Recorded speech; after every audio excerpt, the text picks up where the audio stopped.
때는 2012년 2월 9일 밤 11시경 112로 다급한 신고 전화가 걸려옵니다. 거기 경찰서죠? 어머니가 돌아가신 것 같아요. 목에 피를 많이 흘린 것 같은데 빨리 집으로 좀 와주세요. 자녀분이 신고를 하신 상황인 건가요? 네, 신고자는 돌아가신 분의 아들 부부였습니다. 시골집에 혼자 사는 어머니가 전날 저녁부터 연락이 되지 않아 걱정스러운 마음에 찾아왔다가 피를 흘린 채 사망해 있는 걸 보고 신고한 상황이었습니다. 그럼 어머니는 어떤 상태로 발견이 되신 거예요? 집 안으로 들어가 보니까 아주 아수라장이었습니다. 온갖 물건들이 어지럽게 뒹굴고 있었는데 어머니는 안방 한가운데서 천장을 보며 반듯하게 누운 자세로 사망해 계셨고요. 시신 목 주변으로 많은 양의 피가 흘러나왔는데 자세히 보니 칼에 찔려 생긴 자창이 여러 군데 보였습니다. 시신이 굳고 혈흔이 말라있는 걸 봐선 사망한 지 하루 정도 지난 것으로 추정됐고요. 사인은 역시나 그 목의 자창 때문인가요? 네, 나중에 확인된 부검 결과 목 부위에서 확인된 자창만 총 17개였고요. 사인도 경부자창에 의한 실혈사였습니다. 방어흔도 오른쪽 집게 손가락에 칼에 베인 상처가 전부였고요. 뭔가 강한 원한이라도 있었던 걸까요? 그런데요, 계획 범죄라고 하기엔 현장에 남은 흔적들이 좀 맞지 않았다고 합니다. 안방 옆 작은 방 바닥에서 30cm가량의 부엌칼이 발견됐는데 칼날은 깨끗한데 자루에 피자국이 남아있는 겁니다. 범행 도구로 추정됐는데 이게 알고 보니까 피해자 집에서 쓰던 칼이었던 겁니다. 그리고 피해자 머리맡에 휴대폰 충전선 하나가 널브러져 있었는데 시신에서 일혈점이 발견되고 부검 결과에서도 설골이 골절된 게 나온 걸로 봐선 목을 조를 때 쓰인 범행 도구일 가능성이 컸던 겁니다. 정황상 충전기로 목을 조르다가 줄이 끊어지자 칼로 목을 찔러 살해한 걸로 추정됐습니다. 설골이면 어디예요, 설골? 목 안에 있는 혀와 연결된 뼈가 있어요.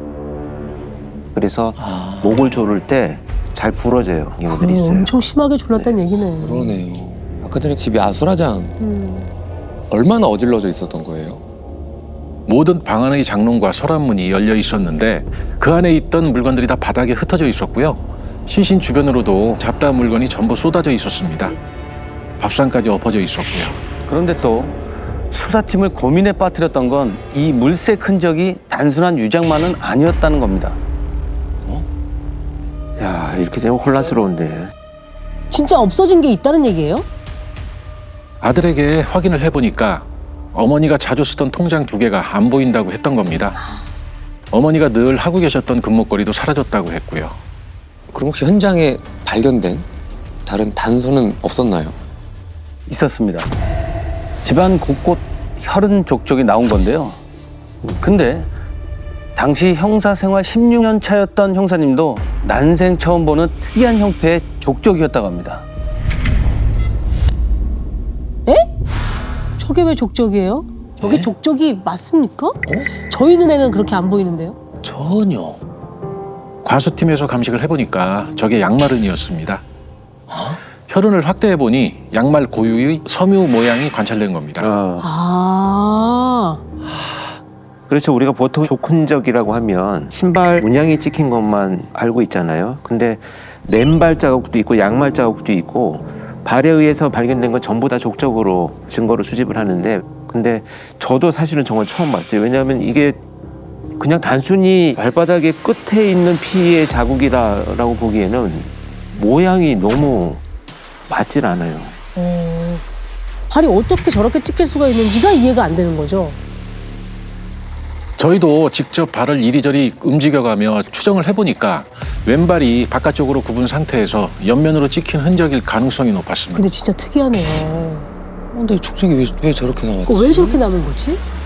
그러니까 일부러 또 수사에 혼선을 주기 위해서 살현장이 끝나고 나서 일부러 이렇게 좀 걸어다닌 건가? 일부러 그랬다기엔 곳곳에 이제 찍힌 모양과 형태가 균일했거든요. 그래서 왼발에 장애를 가졌거나 다친 사람이 아닐까 추정됐습니다. 다른 모양의 혈흔 족적 하나가 더 발견돼서 범인이 2인조로 추정되는 상황이었습니다. 혹시 집에 침입 흔적이 있었나요? 없었습니다. 아들 부부가 처음 집에 도착했을 때 현관문은 열려 있었는데 잠금 장치가 훼손되지 않았다고 했고요. 현관문이 아닌 다른 곳으로 침입한 흔적도 없었습니다. 그래서 일단 저희도 면식범 쪽에 더 무게를 두고 수사를 진행했습니다. 그럼 피해자 주변에 그런 원한을 가질 만한 인물이 있었나요? 형사님들은 일단 마을 주민들부터 탐문했다고 하는데요. 피해자와의 원한이나 채무 관계까지 의심 가는 인물이 없었다고 합니다. 시골 어르신인데 뭐 이렇게 원한 질 일이 있겠어요. 그러니까요. 그렇죠. 네. 왼발이 불편한 사람은요? 마을 주민 중에는 왼발이 불편하신 분은 없었습니다. 동종수법 전과자까지 확인해봤지만 역시 의심이 가는 사람은 없었고요. 신고가 들어오기 전날 마을 주민분 중 피해자의 집에서 점심 식사를 같이 한 분이 있었습니다. 마을에선 이분이 피해자를 본 마지막 목격자이기도 했고요. 그럼 함께 점심 식사를 했던 그분이 특별하게 좀 기억하는 게 있을까요? 이날 피해자분이 약속이 있다거나 누굴 만난다는 얘기는 딱히 듣지 못했다고 했습니다. 근데 점심을 먹는 중에 집에 손님들이 찾아왔었다는 얘기를 하셨습니다. 종수라고 피해자 친구의 아들이라고 했습니다. 오래전부터 종종 피해자 집에 찾아오던 사람이라 자기도 잘 알고 있었는데 그날 곧 결혼할 사람이라며 여자친구를 데리고 찾아왔었다는 겁니다. 손님이 왔길래 본인은 식사를 마치고 먼저 집으로 돌아갔다고 했고요. 피해자 아들에게도 물어보니까 어머니의 30년 지기 절친의 아들이라고 했습니다. 어머니가 거의 매일 통화를 할 정도로 친하고 아들끼리도 비슷한 또래라 서로의 어머니를 이모라고 부르면서 가까이 지내는 사이라고요. 어머니도 종수를 거의 자식처럼 대해줘서 그 전에도 종종 인사차 집에 들른 적이 있다고 했습니다. 혹시 종수라는 사람이 왼발이 불편한 사람은 아니죠? 발이 불편한 사람은 아니었습니다. 어쨌든 이 종수 씨 커플이 피해자를 마지막으로 만난 건 맞는 거네요. 그러면 이제 그 두 사람에게 뭔가를 물어보면 나올 것 같은데요.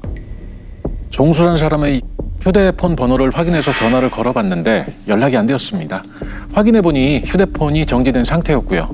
그래서 피해자와 절친이라고 했던 종수 씨 어머니에게 연락을 해봤는데 역시나 시신으로 발견되기 전날도 통화를 했었다고 했습니다.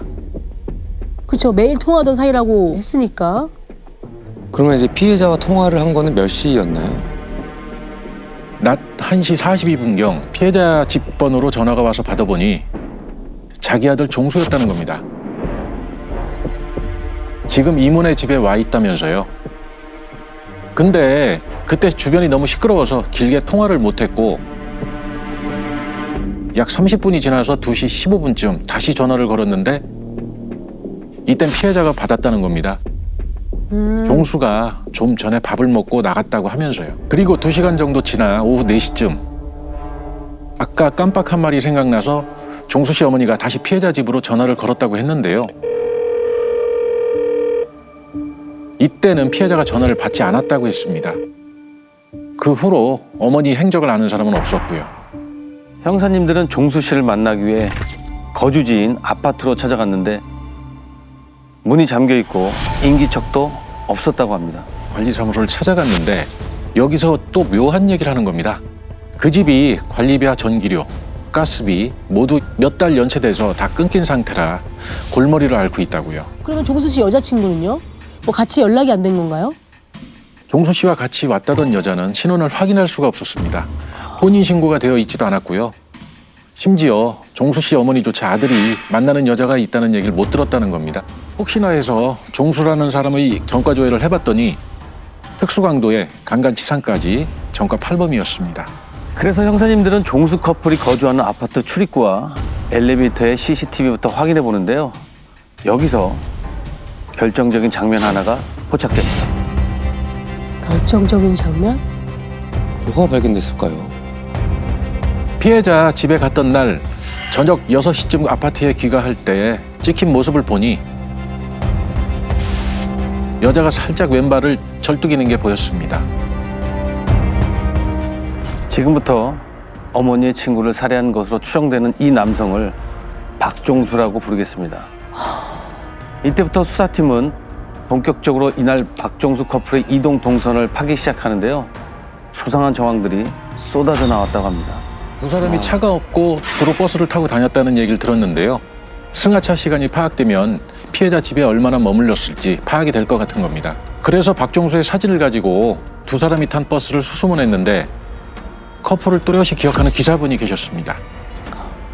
그 커플이 피해자가 살던 마을에서 내리면서 이날 막차가 몇 시까지 있는지를 물어봤었는데 그때 마을 이름을 바뀐 행정구역명이 아니라 옛날에 쓰던 마을 이름으로 불러서 반가운 마음에 몇 마디 더 했다는 거예요. 그래서 더 기억에 남았다고 했고요. 근데 아까 전에 귀가할 때 찍힌 CCTV가 네. 오후 6시경이었다고 했으니까 네. 일단 막차를 탄 것 같지는 않거든요. 그럼 마을에서 집으로 돌아갔을 때의 시간도 파악이 된 건가요? 블랙박스로 확인해 보니 집으로 돌아가는 버스를 탄 시각은 오후 3시 40분으로 확인됐고요. 피해자 집에서 버스 정류장까지는 불과 도보로 10분 정도밖에 되지 않는 거리였습니다. 3시 40분이요? 방금 밥 먹고 나갔다고 하면서 피해자가 이 박종수 어머니와 통화한 게 약 2시 15분경이었다고 했거든요. 그러면 그 전에 나갔다는 얘긴데 3시 40분 버스를 탔다? 그런데 이 집에서 정류장까지는 10분 거리밖에 되지 않는다. 그러면 이제 2시 15분 이후에 버스를 탈 때까지는 1시간 반 정도가 어쨌든 빈 상황인 거잖아요. 그러면 어쨌든 범행을 저지르기에는 시간이 충분하다라고 생각할 수 있는 거네요. 그렇죠. 맞습니다. 버스 내부 CCTV로 확인된 두 사람의 모습만 봐도 분명 무슨 일이 있었구나 짐작할 수 있었다고 합니다. 왜요? 처음 둘이 버스를 탔을 땐 맨 뒷좌석에 나란히 앉아 웃으면서 대화를 나누는 모습이었는데 집에 갈 때는 떨어져 앉더니 박종수는 손을 비비면서 초조해하는 표정이었고 여자는 이동 내내 고개를 숙이거나 침울한 표정으로 창밖만 봤고요. 그렇지, 그런 일을 버리고 사이좋게 웃으면서 올 수는 없겠죠. 불쑥 찾아와도 따뜻한 밥까지 내어주신 분 아닙니까? 이유가 뭐예요? 가스하고 전기 끊겨서? 말이 안 되잖아요. 그래서 대체 이 두 사람은 어딜 간 걸까요, 지금? 집에 돌아왔다가 다시 나간 건가요? 네, 돌아와서 그날은 집에 있었고 다음 날 오전 8시쯤 다시 아파트를 나가는 모습이 찍혀 있었습니다. 그리고 더 이상 행적을 알 수는 없었고요. 근데 집에서 나갈 때 박종수 손에 비닐봉투 하나가 들려 있었습니다. 비닐봉투. 이거 분명 범행과 관련된 것 같은데요? 그러니까요. 야, 이거 뭐 완벽한 증거인멸까지 시도를 한 거 아닙니까? 그래서 형사님들은 과감한 결단을 내립니다. 확실한 증거부터 잡아놓기로 한 건데요. 이제껏 나온 정황으로 압수수색 영장을 받아 박종수의 집을 수색하기로 한 겁니다. 피해자의 상황이 너무 처참했기 때문에 본인한테도 피가 얼마나 튀었겠냐고요. 그렇게 문을 따고 집으로 들어간 형사님들은 가장 먼저 현관 바닥에 루미네부터 뿌렸다고 하는데요. 문 열자마자 현관 바닥에 바닥에요?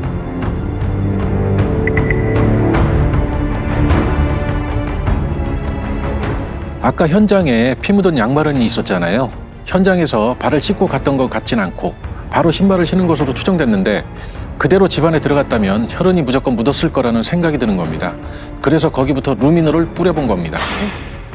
어머. 그렇죠. 그 루미놀 반응도 그 족적이 또 나올 수 있잖아요. 그렇죠. 그래서 파란 빛이 반짝반짝 하던가요? 혈흔 반응이 나왔고요. 집안을 수색해보니 피해자 집에 방문했을 때 입었던 것으로 추정되는 옷 일부가 있었는데 세탁이 된 상태였지만 거기서도 루미놀 반응이 나왔습니다. 진짜 나왔네. 증거가 나왔어. 나왔구나. 그 와중에 세탁하면 지워질 거라고 생각하는 거 아니죠? 그러니까요. 형사님들이 아파트에서 반경을 넓혀 수색한 결과 인근 과수원에서 비닐봉투를 찾아냈는데요. 우와. 찾았어. 그 안에서 핏자국이 남은 청바지와 양말이 나옵니다.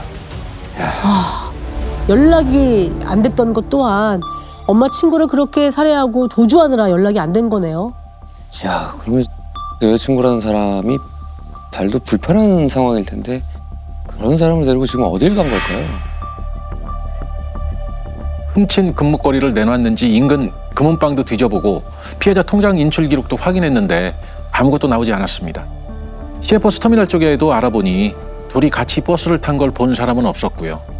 근데 좀 특이했던 게 탐문을 계속하다 보니까 택시 기사들이 두 사람을 잘 알고 있더라고요. 기사들 사이에서 인꼬 부부로 소문이 났다는 겁니다. 인꼬 부부요? 왜요? 둘이 팔짱도 끼고 늘 다정하게 붙어 다녀 인꼬 부부로 소문이 났다는 겁니다. 범행이 일어나기 전날인 2월 7일까지도 그 둘을 본 택시기사가 있었는데 그 이후론 두 사람이 보이지 않았다고 했고요. 그래서 혹시 운행하다가 두 사람을 보게 되면 꼭 연락을 달라고 부탁을 해두었습니다. 형사님들이 택시 기사들을 만나 진술을 받은 게 밤 10시쯤이었다고 하는데요. 그로부터 5시간 뒤인 새벽 3시경 경찰서로 다급한 전화 한 통이 걸려옵니다. 저희가 탐문했던 택시 기사분이었는데요. 시내에서 운행을 하다가 얼핏 그 인꼬 부부를 본 것 같다는 겁니다. 그래서 저희 팀 형사가 시내로 달려갔는데 저 멀리 초등학교 앞에 남녀가 걸어가는 게 보였답니다. 여자는 다리를 절고 있었고요. 그래서 박종수 하고 불렀더니 남자가 무의식적으로 고개를 돌렸답니다. 그 후엔 곧바로 수갑 채워져서 경찰서로 오게 됐죠. 한 명만 만약 잡혔으면 또 한 명을 또 찾아야 되니까 맞아요, 복잡할 맞아요. 수 있었는데 인꼬는 맞긴 맞았나 봐요. 둘이 같이 있었네요. 그러게요. 예. 범행은 순순히 인정을 했나요? 검거가 되자마자 자기가 죽인 게 맞다고 순순히 시인합니다. 대체 왜 그랬답니까? 돈 때문인가요? 네.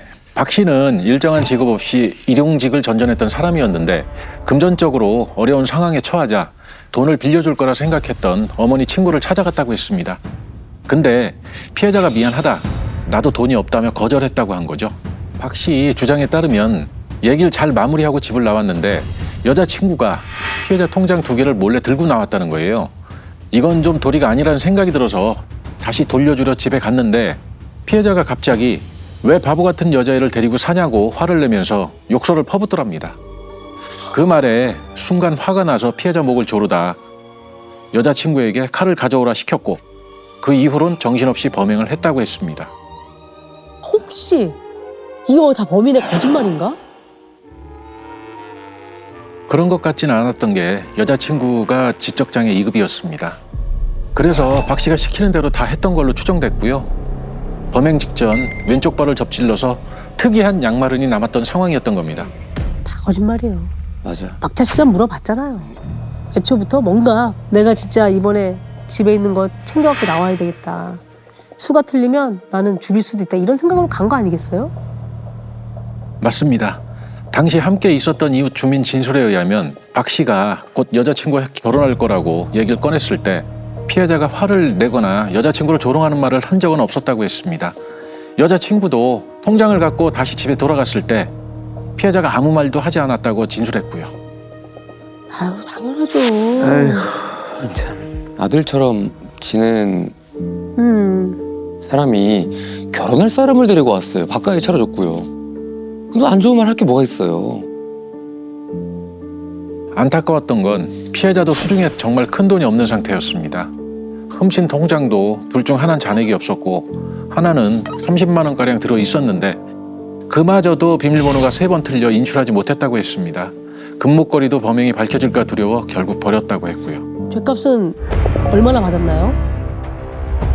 박 씨는 강도살인 특수절도죄로 징역 20년을 선고받았고요.